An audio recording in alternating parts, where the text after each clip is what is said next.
Welcome. This is a introduction to getting started with the first lab, and the SQL setup on our class server. This is not an introduction to Unix. There is a separate video, a couple separate videos that I'm going to point you to there as well from the CS213 pages. This one's specific to getting functional with the first lab. So here's the idea. So you're at a machine like this Mac, and you want to get started. So what you're going to do is you're going to SSH into your account on Murphy.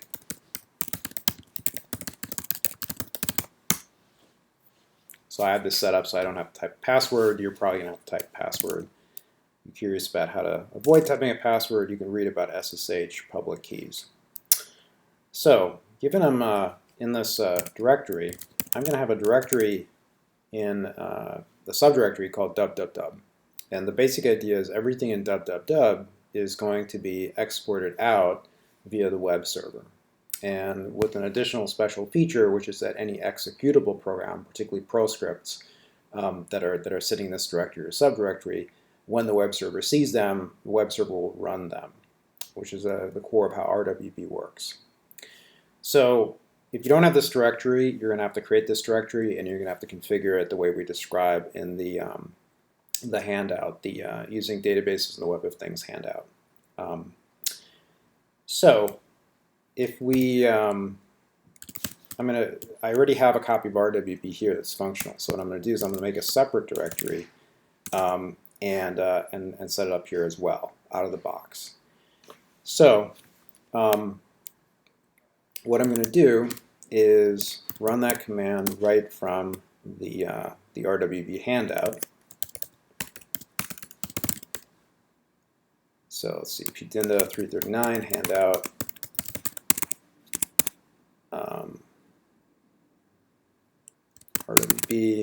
rwb.tgz, and that's going to give me these various files. So now I'm at RWB in this directory, and if I switch to a web browser and I go to, so it's important that we use HTTPS here, but if we go to HTTPS Murphy Watt CS tilde pdinda /t, we're going to see that directory. And if we go into the RWB directory, we're going to see all the rest of this code. Right? So what we're seeing here on the web browser is the same as what we're seeing here in the account. Now the next thing that we would do, and by the way, a lot of what I'm describing is here in the README. So some of this is targeted at potential users like teachers that want to use this, but also a lot of it is targeted at the programmer, at the student. But in general, we have all the information you need right in the RWB handout and in this README file. So I'm not going to do this step. So this would be the next step I would normally do, which would basically set up the SQL, set up the tables within my database. And the reason why I'm not going to do that is I already have RWB set up and ready to go, and I don't want to change that. But I'm just going to show you what this looks like, assuming you haven't changed anything else. So if we go over here and we just run RWB, right? So I just took it out of the box, and what does it say? Took it out of the box, and it's telling you what you need to do. You need to set DB user, you need to set DB password, and you need to set the Google Maps key. It's also asking here whether it's allowed to tell whether you're going to allow it to know it's your current location, which you would need for the map to be able to center around you. Okay? And if we do this, what we're going to get is something that looks kind of hideous like this. And the reason why this looks hideous is because we're using Google Maps without a key. And without a key, there's a limit to what we can do. And in particular, we're going to see this for development purposes. It's going to be low resolution, etc., etc. Once we have a key, and we can't decorate it, we can't easily add stuff to it. So once we do actually have all this stuff set up, then we'll be able to work with it. So that's what it looks like out of the box. And what it's telling you to do is to edit these components right here. So this will be your Oracle database username and Oracle password, and this would be your Oracle would be your Google Maps key, and this right here will tell you how to get a Google Maps key. And the basic idea here is that you sign up for a Google Cloud account. Google is going to give you, so it's not, this stuff is not free, but they give you basically $200 to $300 worth of credit to begin with, which is more than enough for this class. I mean, you'd be lucky if you use like $5 worth in this class. So basically it's effectively for free. And you can just follow the directions here about how to do things. And once you follow these directions, it's going to come back and it's going to say, here's your Google Maps key, and you're going to plug that key in here. At which point things will be a lot more functional.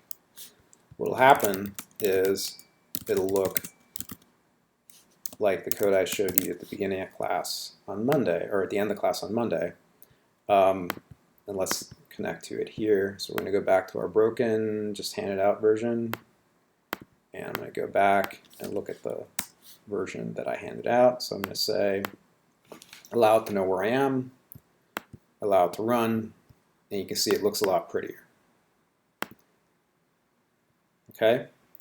So, by the way, one thing I didn't show you guys in class, it's mentioned in the handout, but it's very important to understand, which is that you can actually tell this thing to enable debugging information. So if you add this debug =1 flag, and then what this question mark basically means is that the following things are arguments into this script, and the argument debug =1 is going to be an argument. It is going to pass to the script. And when that happens, the script is, I'm going to zoom out a little bit here. When that happens, the script is going to show you what it's doing. It's going to show you the parameters in which it's called. It's going to show you the cookies that it's involved with, and it's going to show you the actual SQL commands that it's executing and what the results are. So these are basically the commands that you would execute from the command line in something like SQL+ to get similar information. Okay, so I think that's pretty much it for this video. Basically, once you have your Oracle account and you install the RWB SQL and you get your Google Maps key and add that as well, then you should basically be seeing this. I should say one other thing, which is that with a typical browser, decent browser, so Safari, Firefox, Chrome, they all have basically web development features. And a thing that that it can provide is information like this. So what I just popped up here is called the JavaScript Council. In Safari, there's something similar in Chrome or Firefox, and it's basically showing you, it's going to show you whatever the JavaScript prints out as it runs. Now this JavaScript does not actually print anything out, but it will also show you things like errors, like if the JavaScript fails or something, you can see what's going on. It'll show you a debugger, and a debugger will allow you to basically do just what it sounds, set breakpoints in the JavaScript within the JavaScript code to see what's going on, etc. While I'm at it, let me just mention one other thing, which is that there's debugging of the JavaScript happens in the web browser. Debugging of the Perl is a little bit more complicated, so it typically happens within the machine. And unfortunately, because the script is being invoked by the web server, it's not immediately obvious how you can actually attach a debugger to it. In fact, you really can't. So typically what you do is you have debugging output that the thing prints, and the debugging output is going to show up in the logs. So if we look at var log HTTP on Murphy, so this information here, access log, and error log, and suexec log are basically what the web browser is, or what the web server is printing as we go along. So, for example, if we look at access log, so this shows the actual interactions that are happening. So this is showing, for example, that there was a call to get, so somebody's running VNC, etc. Right? So this is a request to get some information from VNC. If we look and grep it for RWB, we can find those interactions. So that's the request that you just saw, I think. If we look at the error log, we can see the failures that happen. And in particular, if we see something, a very common thing is that the Perl script will you'll change something and it will basically fail to compile. In which case, what will show up in the web browser is a internal server error 403. But the actual information that the Perl is going to print out in response to that will show up here in error log.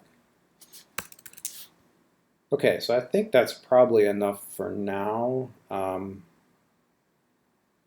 No, it's not quite enough for now. So that's RWB. You also want to access. You also want to be able to access SQL from your own account. So I know some of you guys have already started on this, and a way you can start, a way you basically get Oracle into your environment is you can source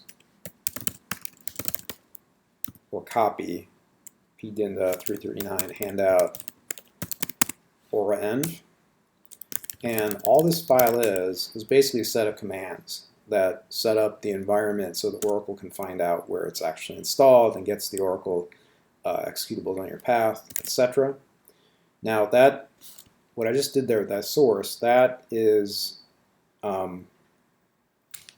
basically it means it tells the shell accept commands from that file as if I typed them. A lot of times students in this class are using C shell, and if we run the same thing,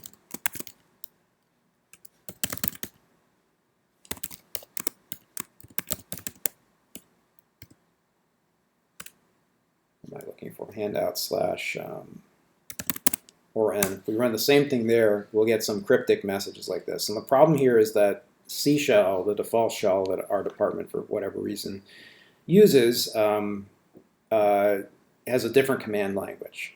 So the easiest way to get around this is to run a good shell, like bash, first, and then run this command. It'll work, at which point you'll be able to log in to Oracle or interact with Oracle. So for example, you can run SQL+. So if I run it this way, it basically means log me in as user pdinda, and then I can type my password here. And just a couple of things here. So first of all, this is how I find out what tables I have access to or I have in my account.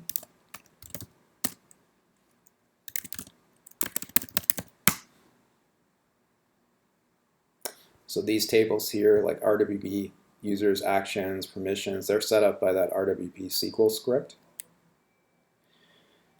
So I can also get information from a different account. So for example, I can say, show me information from the CS329 account.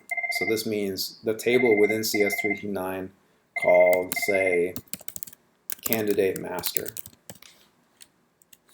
candidate master. So that is the list of all the candidates. So 96,000 political candidates in that table. That's what that means. So, by the way, when you use this thing, you might notice that it doesn't really know how to do history and things like that. And the way you can get that, an easy way, is you wrap it with this protocol, RL wrap, which basically makes the user interface have history, etc. Searchable history, just like any other shell. You can also run it in a editor or something like that if you'd like to. All right, so I think that's probably enough for this quick intro.